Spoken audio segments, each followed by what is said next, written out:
ജനപ്രിയ നായകൻ, കുടുംബ സദസ്സുകളുടെ പ്രിയ നായകൻ, ഇങ്ങനെ ഒരുപാട് ടൈറ്റിൽസ് കൊടുത്ത് നമ്മൾ നമ്മുടെ മനസ്സിൽ പ്രതിഷ്ഠിച്ചിട്ടുള്ള ഒരു സൂപ്പർ സ്റ്റാറാണ് ഇന്ന് എൻ്റെ കൂടെ ഉള്ളത്, നമ്മുടെ എല്ലാം പ്രിയങ്കരനായ ജയറാമേട്ടൻ. നമസ്കാരം. നമസ്കാരം.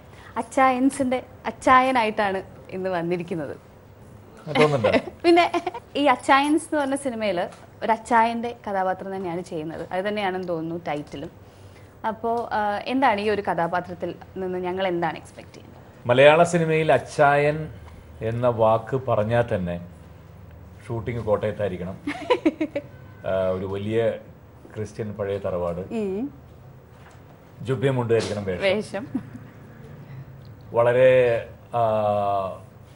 കുറച്ച് എല്ലാ കാര്യങ്ങളിലും വളരെ ഒരു ഇതായിട്ടുള്ള കുറച്ചൊരു തലതെറിച്ചിട്ടുള്ള ആളായിരിക്കണം നായകൻ. രണ്ട് കുടുംബങ്ങൾ തമ്മിലുള്ള പ്രശ്നങ്ങൾ ഉണ്ടാവും.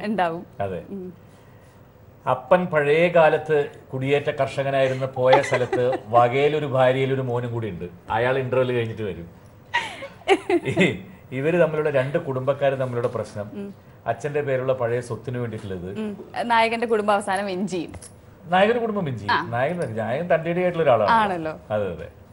അപ്പൊ നായകന് കുറെ ബന്ധുക്കാരുണ്ടാവും, കണ്ടമാനം. നായകൻ സ്നേഹിക്കുന്ന കുട്ടി ചിലപ്പോൾ അന്യജാതിക്കാരായിരിക്കും, അല്ലെങ്കിൽ ആ ശത്രുവിന്റെ വീട്ടിലെ കുട്ടിയായിരിക്കും. അതും ആവാം.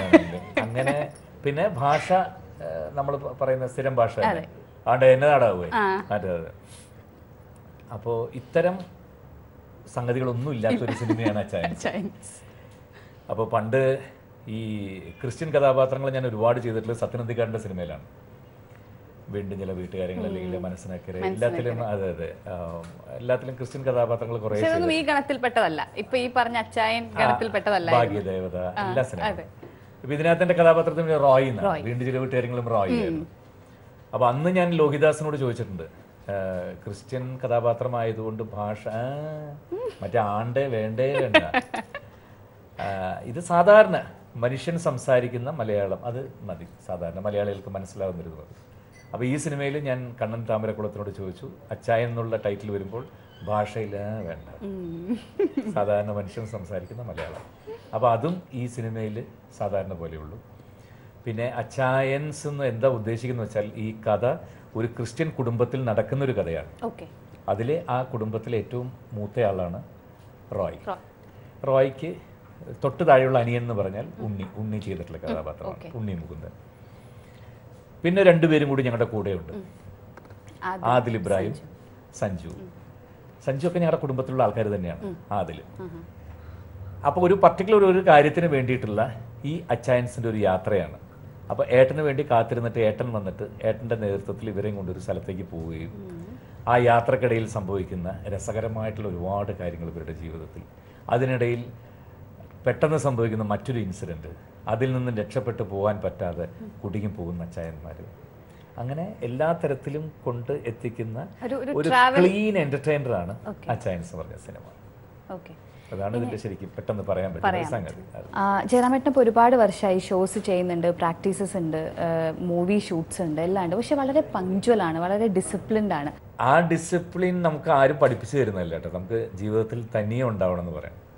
ഇപ്പോൾ ഞാൻ കുറ്റമായിട്ട് പറയുന്നതല്ല, പുതിയ തലമുറയെ ഒരിക്കലും 1% പോലും കുറ്റമായിട്ട് പറയുന്നതായിട്ട് വിചാരിക്കരുത്. ഇപ്പൊക്കെ എല്ലാവർക്കും നൈറ്റ് ലൈഫാണ് കൂടുതൽ. എല്ലാവരും പുതിയ തലമുറയിലെ കുട്ടികൾക്കൊക്കെ 2 മണി 3 മണി എന്നൊക്കെ പറയുന്നത് ഒട്ടും നൈറ്റ് ആയിട്ടില്ല അവർക്ക്. അതേപോലെ ജോലിയൊന്നും ഇല്ലെങ്കിൽ അവരുടെ നേരം വിളിക്കുന്ന സമയം 12 മണിയും 1 മണിയൊക്കെയാണ് ഉച്ചയ്ക്ക്. പക്ഷെ നമുക്ക് എന്താ പറ്റിയെന്ന് വെച്ചാൽ, പണ്ട് തൊട്ട് ഈ ജോയിൻറ്റ് ഫാമിലിയിൽ ജനിച്ചു വളർന്ന ആളായതുകൊണ്ട് കാരണവന്മാരൊക്കെ ഉണ്ട് വീട്ടിൽ. മുത്തശ്ശനുണ്ട്, മുത്തശ്ശിയുണ്ട്, വല്യച്ഛന്മാരുണ്ട്, അമ്മാവന്മാരുണ്ട്. അപ്പോൾ അവരൊക്കെ എന്ന് പറഞ്ഞാൽ രാവിലെ 5:30 5:45 മുകളിൽ ബെഡിൽ എവനെങ്കിലും കിടന്നുറങ്ങുന്ന കണ്ടാൽ പാട്ടൊക്കെ അടി വീഴും. അതാണ് ഓടി എണിച്ച് ഓടും നമ്മൾ. അപ്പോൾ അതുകൊണ്ട് ഇപ്പോഴും അത് തന്നെയാണ്, ഒരു 5:30 6 മണി അതിന് മുകളിൽ ബെഡിലൊന്നും എന്നെ കൊണ്ട് ജീവിതത്തിൽ കിടക്കാൻ പറ്റില്ല. ഞാനും എൻ്റെ എത്ര ഇതായാലും ഞാനും എൻ്റെ കുടുംബവുമായിട്ട് പല ഭാഗത്ത് യാത്ര ചെയ്യുന്ന ആൾക്കാരാണ് ഞാനും ഭാര്യയും പിള്ളേരായിട്ട്. ഞങ്ങൾക്കുള്ളിൽ ഉണ്ടാവുന്ന ഏക വഴക്കെന്ന് പറഞ്ഞാൽ എവിടെ ചെന്നാലും ഏത് രാജ്യത്ത് ചെന്നാലും കൃത്യം കാലത്ത് 6 മണിക്ക് എണിച്ച് ഞാൻ എൻ്റെ കുളിയും കഴിഞ്ഞ് അവിടെ റെഡി ആയിട്ടിരിക്കും. ഇവർ 3 പേരും കിടന്ന് ഉറങ്ങിയിരിക്കും. അപ്പോൾ തൊട്ട് ഞാൻ വിളിച്ചു കൊടുക്കും, എണീക്കുന്നു. ഇതാണ് അവിടെ ചെല്ലുമ്പോൾ ഏറ്റവും ഞങ്ങൾ തമ്മിലുള്ളൊരു മിസ്അണ്ടർസ്റ്റാൻഡിങ് വരുന്നത്. അച്ചായൻസിലെ കഥാപാത്രം പക്ഷെ അത്ര പങ്ക്ച്വൽ അല്ലാതെ ലൈഫിന്റെ എല്ലാ എക്സൈറ്റ്മെന്റ്സും വേണം എന്ന് വിചാരിക്കുന്ന ഒരാളായിട്ടാണ് തോന്നിയത്. ശരിക്കും ജയറാമേട്ടന്റെ കഥാപാത്രം എൻറ്റയർലി ഡിഫറെന്റ് ആണ്. ഇത് ചെയ്യാൻ നമുക്ക് ഫ്രൂട്ട്സ് കഴിച്ചിട്ട് ചെയ്യാം, അത് നമുക്ക് ഫ്രൂട്ട്സ് കഴിച്ചിട്ട് ചെയ്യാം. ഫ്രൂട്ട്സ് കഴിച്ചിട്ട് ചെയ്യാന്ന് പറഞ്ഞാൽ ഫ്രൂട്ട്സിനകത്ത് സാധനം വേറെ ഉണ്ട്, അതുകൊണ്ടാണ്. അപ്പൊ ഹൗ ഡിഫറെന്റ് വാസ് റോയ്? ഈ സിനിമയിൽ ഭയങ്കര എനിക്ക് ഡിഫറെന്റ് എന്ന് പറഞ്ഞാൽ ഫീൽ ചെയ്യുന്നത്, ഫസ്റ്റ് എടുത്ത് പറയേണ്ടതെന്ന്, പെട്ടെന്നൊരു 10-30 വർഷം മുമ്പ് തിരിഞ്ഞു നോക്കുമ്പോൾ കാലാകാലഘട്ടങ്ങളിൽ എനിക്ക് എൻ്റെ കൂടെയുള്ള സപ്പോർട്ടിംഗ് ആയിട്ട് നിൽക്കുന്ന ആളുകളുണ്ട്. അപ്പോൾ തുടക്കത്തിൽ എൻ്റെ കൂടെ ഒന്നിലെ കുതിരവട്ടം പപ്പുവേട്ടനായിരിക്കും, അല്ലെങ്കിൽ മാളച്ചേട്ടനുണ്ടാവും, ഒടുവിലുണ്ടാവും. ഒടുവിൽ എൻ്റെ അച്ഛനായിരിക്കും, അമ്മാവനായിരിക്കും, കൂട്ടുകാരനായിരിക്കും, ആനക്കാരനായിരിക്കും, ചെണ്ടക്കാരനായിരിക്കും, എല്ലാത്തിലും കൂടെ ഉണ്ടാവും. മാമുക്കോ ഉണ്ടാവും കൂടെ. അപ്പോൾ അന്നാണ് അച്ചായൻസ് ചെയ്തിരുന്നെങ്കിൽ ഒരുപക്ഷെ എൻ്റെ കുടുംബക്കാരിൽ ഒരാളായിട്ട് ചിലപ്പോൾ മാമുക്കോ ഉണ്ടാവും, ഒടുവിലുണ്ടാവും. ജഗതി ചേട്ടൻ ചിലപ്പോൾ എൻ്റെ തൊട്ട് മുമ്പിലത്തെ ചേട്ടനായിട്ടുണ്ടാവും, ഇന്നസെൻ്റ് ചേട്ടൻ ഉണ്ടാവും എൻ്റെ അപ്പനായിട്ട്. അപ്പോൾ ഇത്തരം കോമ്പിനേഷനുകൾ ഉണ്ടാവാറുണ്ട്. അതിനുശേഷം എൻ്റെ കൂടെ കാലാകാലങ്ങളിൽ ഇപ്പോൾ ഹരിശ്രീ യശോൻ വന്നിട്ടുണ്ട്, സൈനുദ്ദീൻ വന്നിട്ടുണ്ട്, അല്ലെങ്കിൽ അങ്ങനത്തെ മാറി വരുന്ന ഇന്ദ്രൻസ്, അങ്ങനെ ഒരുപാട് പേരിങ്ങനെ മാറി മാറി വന്നിട്ടുണ്ട്. ഇപ്പോൾ എനിക്ക് ഈ പുതിയ ന്യൂ ജനറേഷനിൽ ഇവരൊക്കെയാണ് എൻ്റെ അനുജന്മാർ. ഉണ്ണി ന്യൂ ജനറേഷൻ ആണെന്ന് എനിക്കറിയില്ല, ഓൾഡാണോന്നും അറിയില്ല. അതെ, ആദിലാണെങ്കിലും സഞ്ജു ശിവറാം ആണെങ്കിലും. അപ്പോൾ അവരുടെ കൂടെയൊക്കെ ഒരു 10-60 ദിവസം ചെലവഴിക്കാൻ പറ്റിയപ്പോൾ പ്രായം കൊണ്ട് നമ്മൾ ഒരുപാട് താഴേക്ക് വരികയും പുതിയ തലമുറയിലെ കുട്ടികളുടെ കൂടെ അവരുടെ ഒരു എക്സ്പീരിയൻസിൽ അവരുടെ കൂടെ ട്രാവൽ ചെയ്യാനൊക്കെ പറ്റിയെന്നുള്ളതാണ്. പിന്നെ ഇപ്പോഴത്തെ ഒരു സംസ്കാരം വെച്ചിട്ട് ഈ കാരവൻ സംസ്കാരമാണ് അധികവും. പണ്ട് എല്ലാവരും ഒരു മരത്തിൻ്റെ വീട്ടിൽ വിരിച്ച് ഉച്ചയ്ക്ക് ഭക്ഷണം കഴിച്ചിട്ട് അവിടെ തന്നെയാണ് കിടന്നുറങ്ങാറ്. ഇപ്പോൾ ജഗതി ചേട്ടനൊക്കെ ആണെങ്കിൽ ലൊക്കേഷൻ കണ്ട് വന്ന അപ്പം തന്നെ ഒരു തോർത്ത് എവിടെയെങ്കിലും വിരിച്ച് ഉച്ചയ്ക്ക് ഭക്ഷണം കഴിച്ചാൽ അവിടെ കിടന്നുറങ്ങും. ഒടുവിലാണെങ്കിൽ ഇപ്പോൾ അവരുടെ കൂടെ ഒരുപാട് നേരം സംസാരിക്കാനുള്ള ഇത് കിട്ടും. അപ്പോൾ പുതിയ കുട്ടികളുടെ കൂടെ അങ്ങനെ സംസാരിക്കാനുള്ള സമയം കിട്ടുന്നില്ല. അപ്പോൾ അതുകൊണ്ട് ഈ സിനിമ തുടങ്ങിയപ്പോൾ ഞാൻ ഉണ്ണിയോടും സഞ്ജുവിനോടും ഒക്കെ ഫസ്റ്റ് അതാ പറഞ്ഞത്, ഒരു ഷോട്ട് കഴിഞ്ഞ് ഒറ്റ സ്ഥലത്ത് പോയി നമ്മൾ ഇവിടെ തരുന്ന വർത്താനം പറഞ്ഞുകൊണ്ടിരിക്കും. അങ്ങനെ 10-60 ദിവസം അവരുടെ കൂടെ ഒരു ന്യൂ ജെൻ്റെ കൂടെ ചെലവഴിക്കാൻ കഴിഞ്ഞപ്പോൾ പ്രായം കൊണ്ട് ഞാൻ ഒരുപാട് താഴേക്ക്. അതുകൊണ്ടല്ലേ സോൾട്ട് ആൻഡ് പെപ്പറൊക്കെ കുറച്ച് ഇപ്പോൾ സോൾട്ട് പെപ്പർ കൂട്ടിയില്ലേ. ഇനി ഈ മൂവിയിലെ ലീഡിംഗ് ലേഡീസ്, ഇതിനകത്ത് 3 നായികമാരാണ്. വേണമെങ്കിൽ 2 നായികമാരും ഒരു നായകൻ തന്നെ പറയാം. കാരണം അമല പോളിൻ്റെ അത്ര ഒരു ടഫായിട്ടുള്ള ഒരു ക്യാരക്ടറാണ്, ബോൾഡ് ആയിട്ടുള്ള ക്യാരക്ടറാണ്. അമല പോൾ ചെയ്ത ക്യാരക്ടർ സെലക്ട് ചെയ്യാനായിട്ട് ഡയറക്ടർ കുറേ കഷ്ടപ്പെട്ടു. കാരണം അത്തരമൊരു മാൻലി ആയിട്ട് ചെയ്യാൻ പറ്റുന്ന ഒരാൾ വേണം, സ്മോക്ക് ചെയ്യണം, അതൊക്കെ ചെയ്യുമ്പോൾ ബുള്ളറ്റ് ഹാർലി ഡേവിഡ്സനൊക്കെ ഓടിക്കണം. അപ്പോൾ അമല എന്തിനും റെഡി ആയിട്ടുള്ളൊരു റെഡിയാണ്. അത് ഭയങ്കര സ്പോർട്ടീവായിട്ട് എല്ലാ കാര്യങ്ങളും എടുത്ത് ചെയ്യുന്നത്. അത് അങ്ങനത്തെ നല്ല ആളുകളെ കിട്ടിയതാണ് പടത്തിൻ്റെ നല്ല ഒരു അഭിപ്രായം. കണ്ണൻ താമരക്കുളം ജയറാമേട്ടനെ വെച്ചാണ് എല്ലാ സിനിമകളും ചെയ്തിരിക്കുന്നത്. അപ്പോൾ എന്താണ് അതിൻ്റെ ഒരു സീക്രട്ട്? ജീവിതത്തിൽ എനിക്ക് ഒരുപാട് സക്സസ് തന്നിട്ടുള്ള ഡയറക്ടേഴ്സ് ഉണ്ട്, ഒരുപാട് നല്ല ഹിറ്റായിട്ടുള്ള കോമ്പിനേഷനുകൾ ഉണ്ടായിട്ടുണ്ട്. പക്ഷേ ചില ഡയറക്ടേഴ്സും ചില റൈറ്റേഴ്സൊക്കെ എനിക്ക് വളരെ ഫ്ലോപ്പായിട്ടിരിക്കുന്ന സമയത്ത്, എൻ്റെ കരിയർ ഗ്രാഫ് അങ്ങനെയാണ്, ഒരു ഹിറ്റ് വന്നാൽ പിന്നെയും ഫ്ലോപ്പ്, പിന്നെ ഇത് വന്ന് അട്ടർ ഫ്ലോപ്പ്, പിന്നെ വന്ന് പിന്നെയും തിരിച്ചെങ്ങനെയെങ്കിലും കയറി വരും. അങ്ങനത്തെ ഒരു സ്ട്രഗിളിംഗ് ആയിട്ടുള്ളൊരു പീരീഡാണ് എനിക്ക് എപ്പോഴും ഉണ്ടായിട്ടുള്ളത്. അല്ലാണ്ട് എന്നും സക്സസ് മാത്രമുള്ളൊരു ജയറാം ഒന്നും ഉണ്ടായിട്ടില്ല. എന്നും സന്തോഷങ്ങൾ മാത്രം വന്ന അതിന് കാര്യം. ഒരുപാട് ദുഃഖങ്ങൾ തന്നിട്ട് ഒരു ചെറിയ സന്തോഷം വരുമ്പോൾ ആ ഒരു സന്തോഷത്തിന് ഒരുപാട് മധുരം കൂടുതൽ, ഒന്ന് ചിരിക്കാൻ പറ്റുമ്പോൾ ഒരു ഭയങ്കര വലിയ. അതുകൊണ്ട് തന്നെ ആ ഒരുപാട് വിജയത്തിൽ ഞാൻ ഒരുപാട് സന്തോഷിക്കാറുമില്ല, ഒരുപാട് വിഷമിക്കാറില്ല. കാരണം ദൈവത്തിനോട് നമ്മൾ ചോദിച്ചിട്ടുള്ളത് എത്ര ഒരു ചെറിയ കൈക്കുമ്പിൾ എനിക്ക് തരണേ എന്നാണ് ചോദിച്ചിട്ടുള്ളത്. ദൈവം ഒരുപാട് തന്നു. അപ്പോൾ നമുക്ക് കിട്ടാത്തതിനെ കുറിച്ച് പറയുക, അയ്യോ ആ സിനിമ ഓടിയില്ല, എനിക്ക് അങ്ങനെയുള്ള വിഷമങ്ങളേ ഇല്ലാത്ത ഒരാളാണ്. എൻ്റെ വളരെ വിഷമഘട്ടങ്ങളിൽ എന്നെ കൈപിടിച്ച് മേൽപോട്ട് കയറ്റിയിട്ടുള്ള ഡയറക്ടേഴ്സ് ഉണ്ട്. ഇപ്പോൾ ഉദാഹരണത്തിന് പെട്ടെന്ന് പറയുകയാണെങ്കിൽ രാജസേനൻ, മേലെപ്പറമ്പിൽ ആൺവീട് എന്നുള്ള സിനിമ ആ കാലഘട്ടത്തിൻ്റെ ഏറ്റവും ക്രൂഷ്യലായിട്ടുള്ള സിനിമയായിരുന്നു. എനിക്ക് ഒരുപാട് പരാജയങ്ങൾ വന്ന സമയത്ത് ഹ്യൂജ് ഹിറ്റായിട്ട് എനിക്ക് തിരിച്ചൊരു റീ എൻട്രി കിട്ടിയ സിനിമയായിരുന്നു. അതേപോലെ തന്നെ ഒരുപാട് പരാജയങ്ങൾ വന്നിരിക്കുന്ന സമയത്താണ് അക്കു അക്ബർ എന്നുള്ള ഡയറക്ടർ എനിക്ക് വെറുതെ ഒരു ഭാര്യ എന്നൊരു സിനിമ. അതേപോലെ തന്നെയാണ് കണ്ണൻ എനിക്ക് ഈ ആടുപുലിയാട്ടം എന്നുള്ള സിനിമ വളരെ ഒരുപാട് ഫെയിലിയറുള്ള സമയത്താണ് എനിക്ക് തരുന്നത്. അപ്പോൾ അതുകൊണ്ട് തന്നെ ഇത്തരം ഡയറക്ടേഴ്സുമായിട്ടൊക്കെ ഉള്ളൊരു മാനസിക അടുപ്പമാണ് സിനിമ ഉണ്ടെങ്കിലും ഇല്ലെങ്കിലും. പിന്നെ ഇനി ജയറാമേട്ടനെ പറ്റി പറയുമ്പോൾ ഞങ്ങൾ അടുത്ത വീട്ടിലൊരു അമ്മൂമ്മയുണ്ട്. ആ അമ്മൂമ്മ പറയും ജയറാമിന് ഭയങ്കര ഇഷ്ടമാണ് ജയറാമേട്ടനെ. അപ്പോൾ ജയറാമേട്ടൻ്റെ സിനിമ എല്ലാം ഇരുന്ന് കാണും. അപ്പോൾ എന്താ കാര്യം ചോദിക്കുമ്പോൾ പറയേ എല്ലാ നായകന്മാരും തിരിച്ചടിക്കുമല്ലോ, അപ്പോൾ ജയറാമേട്ടന് കുറേ സിനിമയിൽ അടിയൊക്കെ വാങ്ങിച്ചിങ്ങനെ ഇരിക്കും. അതായത് അന്ന് ഈ കുടുംബ ഒരുപാട് ഈ കുടുംബ സദസ്സുകൾക്ക് പ്രിയപ്പെട്ട ഒരുപാട് സിനിമകൾ ഒട്ടും എന്താ പറയുക ഒരു അതിമാനുഷികത ഇല്ലാതെ ഒരു സാധാരണ ചെറുപ്പക്കാരൻ. അപ്പോൾ അത് കാരണം ഭയങ്കര സിമ്പതിയാണ് ജയറാമേട്ടൻ. പക്ഷേ ഇപ്പോൾ കുറച്ച് ആക്ഷൻ, കുറച്ചൊരു ഹീറോയിസം ഒക്കെ കാണിച്ചു തുടങ്ങി. അപ്പോൾ എന്താണ് ഇതൊരു കോൺഷ്യസ് ആയിട്ട് എടുത്ത ഡിസിഷനാണോ? അങ്ങനെ ഇല്ല കേട്ടോ. കാലങ്ങൾക്കനുസരിച്ച് ആൾക്കാരുടെ ആറ്റിറ്റ്യൂഡിലും എല്ലാം ചേഞ്ച് വരാറുണ്ട്.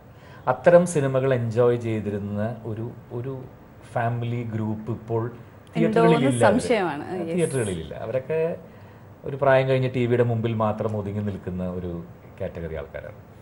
ഇനിയും അത്തരം സിനിമകൾ ചെയ്താൽ ഒരു പക്ഷേ തിയേറ്ററിൽ പ്രേക്ഷകനെ കിട്ടില്ല. ഇപ്പോൾ വരുന്ന പുതിയ തലമുറയിലെ ആളുകൾക്ക് എല്ലാത്തിനോടും പ്രതികരിക്കുന്ന നായകനെയാണ് ഇഷ്ടം. അവർക്ക് പ്രതികരിക്കാൻ പറ്റാത്ത ജീവിതത്തിലുള്ള ഒരുപാട് കാര്യങ്ങൾ, അത് രാഷ്ട്രീയമായാലും ജീവിതത്തിലെ മറ്റു കാര്യങ്ങളായാലും എല്ലാ കാര്യങ്ങൾക്കും പ്രതികരിക്കാതെ മാറി നിൽക്കുന്ന ഒരു നായകൻ അവർക്ക് ഇഷ്ടമല്ല. നമുക്ക് പറ്റാത്തത് ഓൺ സ്ക്രീൻ ചെയ്യുന്നത് കാണുമ്പോഴുള്ള എന്ന് വിചാരിച്ച് നമ്മൾ പെട്ടെന്ന് അതിഭാവുകത്വമല്ല അതിമാനുഷികത്വമായിട്ട് ഒറ്റയിടിക്ക് 40 പേര് എയറിൽ പറപ്പിച്ച് അവരൊരു 10 നിമിഷം അവിടെ നിൽക്കണ എയറിൽ എന്നിട്ട് വേണം അവർ താഴേക്ക് വരാൻ. അപ്പൊ അത്തരം സിനിമകളിലേക്ക് തേടി പോകാറില്ല. എന്നാൽ ചെറിയ മാറ്റങ്ങൾ തിരക്കേടില്ല. അതിൽ നീ അവനിട്ട് 2.5 കൊടുക്കണമെന്ന് ആൾക്കാർ ആലോചിക്കുന്ന സമയത്ത് 2.5 അടിക്കാൻ അത്തരം. ഇനി ഈ ഒരു കോസ്റ്റ്യൂമിൽ അല്ലെങ്കിൽ ലുക്സിലെ ഒരു ചേഞ്ചിന് ന്യൂ ജനറേഷന്റെ കണ്ണന്റെ ഒരു ചെറിയ ഇൻഫ്ലുവൻസ് ഇല്ലേ? ഇല്ല, ലുക്സിന് മാറ്റമൊന്നുമില്ല. ലുക്സ് ഞാൻ നര വെച്ചപ്പോ ആൾക്കാർ പറഞ്ഞത് പ്രായം കുറഞ്ഞു എന്നാ പറഞ്ഞത്. എന്നെ ശരിക്കും ഇൻഫ്ലുവൻസ് ചെയ്തിട്ടുള്ളത് സത്യം പറഞ്ഞാൽ അജിത്ത് തന്നെയാണ്. തല അജിത്ത് എന്ന് വെച്ചാൽ ഉടൻ അജിത്തിനെ ഇമിറ്റേറ്റ് ചെയ്ത് ഞാൻ ചെയ്തതല്ല. അജിത്ത് എന്റെ നല്ല സുഹൃത്താണ്. മദ്രാസിൽ അജിത്തിന് ഏക ഒരു ഫ്രണ്ട്, വീട്ടിൽ പോകുന്ന ഒരു ഫ്രണ്ട് ഉണ്ടെങ്കിൽ അതൊരു പക്ഷെ ഞാൻ മാത്രമേ. ശാലിനിയും ഞാനും ഒരുമിച്ച് ബാഡ്മിന്റൺ കളിക്കുന്ന സുഹൃത്തുക്കളാണ്. വൈകുന്നേരം മദ്രാസിലെ റേസ് കോഴ്സ് ക്ലബ്ബിൽ ശാലിനി വരും, ഞങ്ങൾ ഒരുമിച്ച് കളിക്കുന്നതാണ്. അപ്പോൾ ശാലിനി അടുത്ത് ചോദിക്കും ആളവിടെ ഉണ്ടോയെന്ന് ചോദിക്കും, ഫ്രീ ആണ് വരുന്നോന്ന് ചോദിക്കും. അപ്പോൾ വൈകുന്നേരം വിളിച്ചിട്ട് ഫ്രീ ആണെങ്കിൽ ഞാൻ അവിടെ പോകും. രാത്രി 2 മണി വരെ 3 മണി വരെ പുള്ളിയുടെ ബൈക്കിന്റെ കളക്ഷനും അത് ഇത് ഞങ്ങൾ. അപ്പം ഞാനിങ്ങനെ പറയും എനിക്ക് ഇതേപോലെ ചെയ്താൽ കൊള്ളാമെന്നുണ്ട്, പക്ഷെ എത്രത്തോളം സോൾട്ടും പെപ്പറും ഉണ്ടെന്നുള്ളത് നമുക്ക് അറിയില്ലല്ലോ. ഇത് കാലങ്ങളായിട്ട് ഡൈ ചെയ്തുകൊണ്ടിരിക്കുകയല്ലേ, നമുക്ക് അറിയില്ലല്ലോ അത്. അപ്പൊ പെട്ടെന്നൊരു ദിവസം തിരുപ്പതിക്ക് പോയിട്ട് മുട്ടയടിച്ചു, ഞാൻ എൻ്റെ മോനും കൂടി. മുട്ടയടിച്ച് തിരിച്ചു വന്നപ്പോൾ മുടി വളർന്ന് ഞാൻ കണ്ണാടി നോക്കിയപ്പോൾ കറക്റ്റ് ഒരു 50% സോൾട്ട് ആൻഡ് പെപ്പർ. അപ്പോഴാണ് എൻ്റെ ഭാര്യ പറയുന്നത്, അയ്യോ ഇത് കളയിലിട്ട ഭംഗിയായിരിക്കും, ഇനി വെറുതെ കളർ അടിച്ച് നടക്കില്ല. അങ്ങനെ ഒരു സിനിമയിൽ ചെയ്തു. അപ്പോൾ കണ്ണൻ അതിനൊരു നല്ല പുതിയ ടൈപ്പിൽ.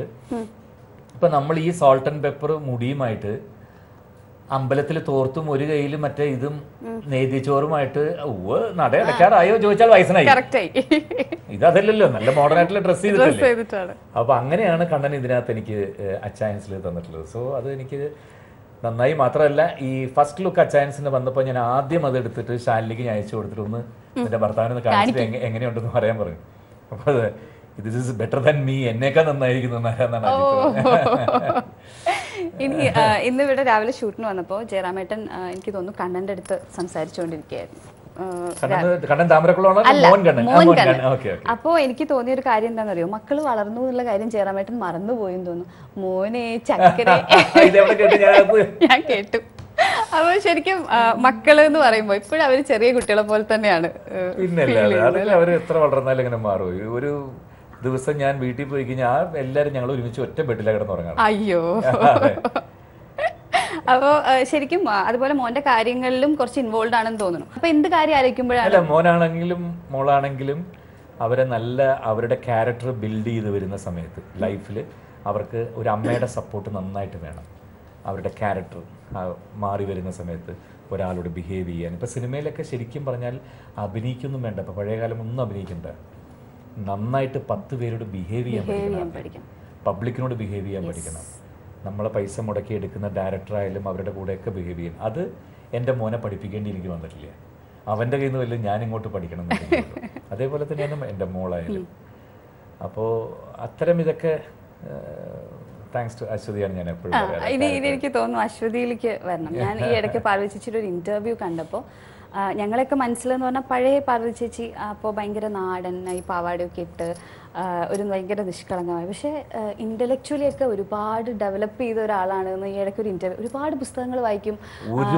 എൻ്റെ അടുത്ത് അന്ന് ആ ഒരു ഇന്റർവ്യൂവിൻ്റെ സമയത്ത് പറഞ്ഞത് എന്താണെന്ന് വെച്ചാൽ, ഞാൻ ചിലപ്പോൾ ടോയ്ലറ്റിലൊക്കെ ഇരുന്ന് പുസ്തകം വായിക്കുന്നത്. കാരണം ജയറാമേട്ടൻ വീട്ടിൽ വന്നാൽ വിളിച്ചുകൊണ്ടിരിക്കും അല്ലേ, ഇങ്ങനെ വിളിച്ചുകൊണ്ടിരിക്കും. ഞാനൊരു സ്ഥലത്ത് ഷൂട്ടിങ്ങിന് പോയിട്ട് തിരിച്ചു വരുമ്പോൾ എൻ്റെ അടുത്ത് പറയുന്നതാണ്, ഇന്ന ബുക്കുകൾ മേടിച്ചുകൊണ്ട് വരണം, ബുക്കുകൾ മേടിച്ചുകൊണ്ട് വരണം. പിന്നെ ഒരു ഹറേഷ്യസ് റീഡറാണ് ഞാനത്. ഇന്ന ബുക്കൊന്നുമില്ല, കയ്യിൽ കിട്ടുന്ന എന്തും ഒരു ചെറിയ പേപ്പറായാൽ പോലും അത് വായിച്ച് അതിൽ നിന്ന് എന്ത് മനസ്സിലാക്കാൻ പറ്റാതെ നല്ലൊരു ഇത് തന്നെയാണ്. വീട്ടിൽ ഏറ്റവും കൂടുതൽ കളക്ഷൻ ഉള്ളത് അശ്വയുടെ ലൈബ്രറിയാണ്. പകലൊക്കെ ആണെങ്കിലും ഫുൾ ടൈം 24 hours ഞാൻ വെച്ചാൽ തലവേന എടുക്കില്ല ഇത്ര നേരം വായിച്ചിട്ടുണ്ട്. അയ്യേ എന്നെ കൊണ്ടൊന്നും പറ്റില്ല. എനിക്ക് ഒരു 4 വരി വായിക്കുമ്പോഴത്തേക്ക് ഞാൻ കിടന്നുറങ്ങും. 4 വരി. ജയറാമേട്ടൻ ഏറ്റവും കൂടുതൽ എൻജോയ് ചെയ്യുന്ന കാര്യം എന്താ? ഞാൻ എൻജോയ് ചെയ്യുന്ന കാര്യങ്ങൾ മാത്രമാണ് ഞാൻ ജീവിതത്തിൽ ചെയ്തുകൊണ്ടിരിക്കുന്നത്. കുട്ടിക്കാലം തൊട്ട് എന്നെ ഏറ്റവും കൂടുതൽ ഹോണ്ട് ചെയ്യുന്ന ഒന്ന് ചെണ്ടയാണ്. എനിക്ക് ഭയങ്കര ഇഷ്ടമാണ്. ഇപ്പൊ വേറെയും കുറച്ച് ഇൻസ്ട്രുമെന്റ്സ് എല്ലാം ഞാൻ കുട്ടിക്കാലത്ത് മൃദംഗം പഠിക്കാൻ പോയിട്ടുണ്ട്, കുറച്ച് വയലിൻ പഠിക്കാൻ പോയിട്ടുണ്ട്. കലാഭവനിലുള്ളപ്പോൾ ഗാനമേളയുടെ കൂടെ പോകുമ്പോൾ എല്ലാ ടൈമിംഗ് ഇൻസ്ട്രുമെന്റ്സും വായിക്കും. അതിന് അച്ഛൻ എനിക്ക് 10 രൂപ എക്സ്ട്രാ തരുമായിരുന്നു. 110 രൂപയായിരുന്നു എൻ്റെ കലാഭവനിൽ എൻ്റെ റെമ്യൂണറേഷൻ. 100 രൂപയും പെരുമ്പാവൂരിൽ നിന്ന് വന്നു പോകാനുള്ള 10 രൂപയും. ഇത് കൂടാതെ എക്സ്ട്രാ 10 രൂപ കിട്ടിയിരുന്ന ഏക വ്യക്തി ഞാനായിരുന്നു. കാരണം ഗാനമേളയുടെ കൂടെ എല്ലാ ടൈമിംഗ് ഇൻസ്ട്രുമെന്റും ഞാൻ വായിക്കും. യേശുദാസിന്റെ കൂടെ മിമിക്രിക്ക് പോകുമ്പോൾ ആ ബാക്ക് സ്റ്റേജിൽ ഇരുന്നിട്ട് കിട്ടുന്ന ടൈമിംഗ് ഇൻസ്ട്രുമെന്റ്സ് മുഴുവൻ ഞാൻ പ്ലേ ചെയ്യായിരുന്നു. ദാസേട്ടൻ്റെ കൂടെ പോകുമ്പോൾ ഓൾമോസ്റ്റ് എല്ലാ ഇൻസ്ട്രുമെന്റ്സും പ്ലേ ചെയ്യും. എല്ലാം ഒരു റിതം സൈഡിലെല്ലാം എല്ലാം പ്ലേ ചെയ്യാൻ പറ്റും. പിന്നെ പെർക്കഷൻ ഇൻസ്ട്രുമെന്റിൽ നമ്മുടെ നാടൻ ഇതായിട്ടുള്ള ഗഞ്ചിറ, മൃദംഗം, ഘടം, എടയ്ക്ക, ചെണ്ട, തിമില, തകില് എല്ലാം ഞാൻ കൊട്ടാണ്. അതിലൊന്നും ഒരു ഭയങ്കര ഇതില്ലെങ്കിലും ചെണ്ട എനിക്ക് ക്ലീനായിട്ട്. ഇപ്പോൾ അടുത്ത എൻ്റെ സന്തോഷം എന്ന് പറഞ്ഞാൽ കഴിഞ്ഞൊരു 15 വർഷമായിട്ട് ഞാൻ പഞ്ചാരിമേളമാണ് ചെയ്തുകൊണ്ടിരിക്കുന്നത്. കേരളത്തിലുള്ള എല്ലാ ക്ഷേത്രങ്ങളിലും പ്രശസ്തമായിട്ടുള്ള എല്ലാ വേദികളിലും ചെയ്യാൻ സാധിച്ചു. ഇപ്പോൾ പാണ്ടിമേളം എന്ന് പറയും. അതായത് പെട്ടെന്ന് മനസ്സിലാക്കണമെങ്കിൽ തൃശ്ശൂർ പൂരത്തിന്റെ എലഞ്ഞിത്തറ മേളം, അത് പാണ്ടിമേളമാണ്. അത് സാധാരണ ക്ഷേത്രങ്ങളുടെ പുറത്താണ് ചെയ്യാറ്. അത് ക്ഷേത്രത്തിനകത്ത് ചെയ്യുന്ന ഏക ക്ഷേത്രം തൃശ്ശൂർ മാത്രമാണ്, ഈ തൃശ്ശൂർ പൂരത്തിന്. ബാക്കിയെല്ലാം ക്ഷേത്രങ്ങളുടെ പുറത്താണ് അത് ചെയ്യുക. പഞ്ചാരി മേളമാണ് അകത്ത് ചെയ്യുക. അപ്പോൾ ആ പാണ്ടിമേളം കഴിഞ്ഞ ഏകദേശം 1 വർഷമായിട്ട് ഞാൻ മട്ടന്നൂരിനടുത്ത് അഭ്യസിക്കുന്നുണ്ട്. സമയം കിട്ടുമ്പോഴൊക്കെ ഒരു ഗുരുകുല വിദ്യാഭ്യാസം പോലെയാണ് മട്ടന്നൂരിൻ്റെ. അദ്ദേഹത്തിൻ്റെ വെള്ളിനേഴി മന എന്ന് പറയും. വെള്ളിനേഴി എന്ന് പറയുന്ന സ്ഥലത്ത് വെള്ളിനേഴി മനയുടെ തൊട്ടടുത്താണ് അദ്ദേഹത്തിൻ്റെ വീട്. അപ്പോൾ വെള്ളിനേഴി മനയുടെ അവിടെ പോയി ഒരു 5-6 ദിവസം ആ മനയ്ക്കകത്ത് തന്നെ താമസിച്ച് ഗുരുനാഥൻ രാവിലെ എണീച്ച് ഗുരുനാഥൻ്റെ കൂടെ കൂട്ടി ഗുരുനാഥൻ ഉച്ചയ്ക്ക് കിടക്കാൻ പോകുമ്പോൾ അദ്ദേഹത്തിന് ഭക്ഷണം മേടിച്ചു കൊടുത്ത് വിളമ്പി അദ്ദേഹം ഉച്ചയ്ക്ക് കൂർക്കം വലിച്ച് കിടന്ന് ഉറങ്ങുമ്പോൾ കൂടെ തന്നെ ഇരുന്ന് പതുക്കെ 4 മണിയാകുമ്പോൾ കാലിൽ തൊട്ടി ആശാനെ വിളിച്ചെണിപ്പിച്ച് ആശാൻ എണിച്ച വഴിക്ക് ചായ വേണം അത് കൊടുത്ത് പിന്നെ വിസ്തരിച്ചൊരു മുറുക്കുണ്ട്, ആ മുറുക്ക് മുഴുവൻ റെഡിയാക്കി വെച്ചേക്കും. അത് മുഴുവൻ കൊടുത്തു കഴിഞ്ഞിട്ട് പതുക്കെ ചോദിക്കും തുടങ്ങിയാലോ, അന്ന് അഭിനാവാം. പിന്നെ രാത്രി 7 മണി വരെ 8 മണി വരെ അങ്ങനെ കണ്ടിന്യൂസ് ആയിട്ട് ഞാൻ പഠിച്ച് അതിന്റെ അരങ്ങേറ്റമാണ് 26-ാം തീയതി. കോട്ടയത്തിനടുത്ത് പനച്ചിക്കാട് എന്നൊരു ക്ഷേത്രമുണ്ട്. അവിടെ മൂകാംബിക സങ്കല്പമാണ്. അപ്പോൾ അവിടെ എല്ലാ എഴുത്തിനിരുത്താനും എല്ലാം ഉള്ളതാണ്. അപ്പോൾ അവിടെ വെച്ചിട്ടാണ് എൻ്റെ തുടക്കം. അതൊരു വലിയ സന്തോഷമുള്ള കാര്യമാണ്. അത് ഞാൻ ഇങ്ങനെ എൻ്റെ കൂടെ കൊണ്ടു നടക്കുന്നത്. പിന്നെ സിനിമ, ഇങ്ങനത്തെ കാര്യങ്ങൾ, എൻ്റെ ചെറിയ ചെറിയ കമ്പങ്ങൾ, ആനക്കമ്പം, മറ്റേത്, അത് ഇതൊക്കെ തന്നെ, വേറെ ഒന്നുമില്ല കേട്ടോ. ഇനി ജയറാമേട്ടൻ്റെ ഒരു ഡയറ്റ് ആൻഡ് ഫിറ്റ്നസ് റുട്ടീൻ എന്തായിരിക്കും? ഫിറ്റ്നസ് റുട്ടീൻ ഒരിക്കലും ഞാൻ ഈ മസിൽ ബിൽഡപ്പ് ചെയ്യാറില്ല. ഞങ്ങൾക്ക് അങ്ങനെ ജയറാമേട്ടനെ കാണും വേണ്ട. മസിൽ ബിൽഡപ്പ് ചെയ്തിട്ടുണ്ട് ഇടക്കാലത്ത്. ഞാൻ അതിനുവേണ്ടി ശ്രമിച്ചിട്ട് ഫുള്ളായിട്ട് മസ്കുലർ ആക്കാൻ വേണ്ടി നോക്കി ചെയ്തിട്ടുണ്ട്. സക്സസ്ഫുൾ ആയെന്ന് ചോദിച്ചാൽ 10% അല്ലെങ്കിൽ ഒരു 70% സക്സസ്ഫുൾ ആയി. അപ്പൊ എന്റെ ആറ്റിറ്റ്യൂഡ് മാറാൻ തുടങ്ങി മൊത്തത്തില്. അല്ല, മൊത്തത്തില് ഇതായി. അപ്പൊ മലയാളികള് പൊതുവെ പറയുന്ന ഒന്നാണ് മസിൽ പിടിക്കണ വിടറാ എന്നാണ് പറയാറ്. അപ്പൊ ഒരു കൂട്ടത്തിലൊക്കെ ചെന്ന് നിന്നാലും നമ്മൾ ഇങ്ങനെയാവുന്നു. നമസ്കാരം, വിടറാ മസിൽ എന്ന് പറയുമ്പോഴാണ് നമ്മള് അങ്ങനെ ആവുമ്പോൾ എനിക്ക് തന്നെ തോന്നിയിട്ടാണ് അത് വിട്ടുകളഞ്ഞത്. പിന്നെ ഫിറ്റ്നസിന് എന്ത് ചെയ്യും ചോദിച്ചാൽ രാവിലെ നേരത്തെ എണീക്കുന്നത് തന്നെ ഏറ്റവും നല്ല കാര്യം. പിന്നെ കുട്ടിക്കാലം തൊട്ട് കണ്ടിന്യൂ ചെയ്ത് പോകുന്നത് എൻ്റെ ഷട്ടിൽ ബാഡ്മിന്റൺ. ഭക്ഷണം ഡയറ്റ് എങ്ങനെയാണ്? ഇല്ല, ഒരുപാട് വലിച്ചു വാരി കഴിക്കാറില്ലെന്ന് മാത്രം. 90% വെജിറ്റേറിയൻ ആണ്, 10% നോൺ വെജ് ആണ്. അത് നമ്മുടെ നിലനിൽപ്പിന് വേണ്ടി. ചില സ്ഥലത്ത് നമുക്ക് ഒന്നും കിട്ടാതെ വരുമ്പോൾ ഞങ്ങൾ യാത്ര ചെയ്യുമ്പോഴൊക്കെ ഞങ്ങൾ ഇങ്ങനെ ഒരുപാട് പെട്ടുപോയിട്ടുണ്ട്.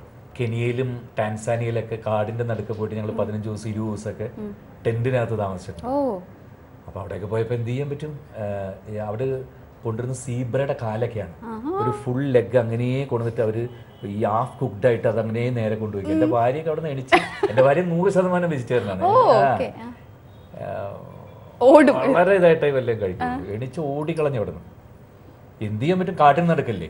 അതെ. അങ്ങനെ അവിടെ നിന്ന് ഏറ്റവും അടുത്തൊരു ഒരു ഒരു ചെറിയൊരു ടൗൺ പോലെ ടൗൺഷിപ്പുള്ള സ്ഥലം ഒരു 250-300 കിലോമീറ്റർ പോയി ഉണ്ടെന്ന് പറഞ്ഞു. ജീപ്പും എടുത്ത് ഈ കാട്ടിനകത്ത് കൂടെ മുഴുവൻ ഞങ്ങൾ ഓടിച്ച് അവിടെ ചെന്ന് കിട്ടാവുന്ന വെജിറ്റബിൾസും സാധനങ്ങളും മുഴുവൻ മേടിച്ച് അവിടെ നിന്ന് കിട്ടുന്ന കറി പൗഡറൊന്നും ഉദ്ദേശിക്കാതെ എന്തോ ഒരു സാധനം കൊണ്ടുവന്നിട്ട് പിന്നെ ഏകദേശം ഒരു 10 ദിവസം എൻ്റെ ഭാര്യയുടെ കുക്കിംഗ് ആയിരുന്നു അവരുടെ. ഈ ഫുൾ ബ്ലാക്സ് ഒക്കെ എല്ലാവരും നോക്കിയിരിക്കുന്നത് എന്താ ഉണ്ടാക്കുന്നത്, എല്ലാ സാധനങ്ങളും ഇട്ട് എന്തെങ്കിലുമൊക്കെ ഉണ്ടാക്കാതെ.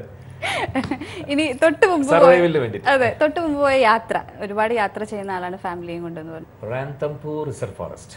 ഓക്കെ. ഫോറസ്റ്റുകളോട് വൈൽഡ് ലൈഫ് ഭയങ്കര ഇഷ്ടമാണ്. ഓക്കെ.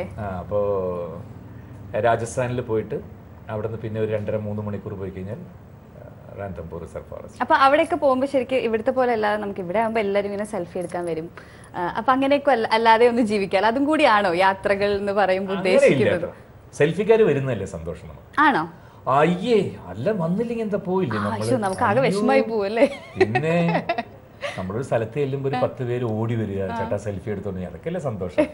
ജയറാമേട്ടനെ എപ്പോ കാണുമ്പോഴും ചിരിച്ചോണ്ടാണ്. ഞാൻ ഇതുവരെ ദേഷ്യപ്പെട്ട് ടെമ്പർ പോയി ഒന്നും കണ്ടിട്ടില്ല. അതെന്താ അതിന്റെ ഒരു കാര്യം? വല്ല മെഡിറ്റേഷനോ അങ്ങനെയൊന്നുമില്ല. നമ്മളുടെ വിഷമങ്ങളും ഇതൊക്കെ മറ്റുള്ളവനെ അറിയിച്ചിട്ട് എന്താ കാര്യം? ഇപ്പൊ എന്ത് വിഷമം ഉണ്ടെങ്കിലും നമുക്ക് ഏറ്റവും അടുത്തൊരു ഫ്രണ്ടിനോട് പറയാം, അല്ലെങ്കിൽ ഭാര്യയോട് പറയാം. അതല്ലാതെ നമ്മളൊരു തേർഡ് പേഴ്സണോട് പറഞ്ഞിട്ടുണ്ട്, അത്രേ ഉള്ളൂ, വേറെ ഒന്നുമില്ല. അപ്പോൾ ഇനി അച്ചായൻസ് എന്തായാലും തിയേറ്ററിൽ എത്തിയിരിക്കുകയാണ്. എന്താണ് ജയറാമേട്ടന്റെ സ്വന്തം പ്രേക്ഷകരോട് ജയറാമേട്ടന് പറയാനുള്ളത്? അച്ചായൻസിനെ കുറിച്ച് പറയുകയാണെങ്കിൽ ഇപ്പോൾ അവധിക്കാലം കഴിഞ്ഞ് തിരിച്ചും സ്കൂൾ തുറക്കാൻ പോകുന്നു. കുട്ടികളൊക്കെ ആയിട്ട് പോയിട്ട് ബാഗ് പർച്ചേസിങ്, അത് ഇത് ഒരുപാട് കാര്യങ്ങൾ, അവർ പുതിയ ക്ലാസ്സിലേക്ക് പോകാൻ പോകുന്നു, അതിൻ്റെ ഒരു എക്സൈറ്റ്മെൻറ്റിലായിരിക്കും. അപ്പോൾ ഈ അവധിക്കാലം തീരുന്നതിന് മുമ്പ് ഒരു സിനിമ കണ്ടു കളയാമെന്ന് മനസ്സിൽ തോന്നുകയാണെങ്കിൽ തീർച്ചയായിട്ടും കുടുംബസമേതം പോയിരുന്ന് 2 മണിക്കൂർ 18 മിനിറ്റ് നേരം ശരിക്കും എൻജോയ് ചെയ്യാൻ പറ്റുന്നൊരു സിനിമയാണ് അച്ചായൻസ്.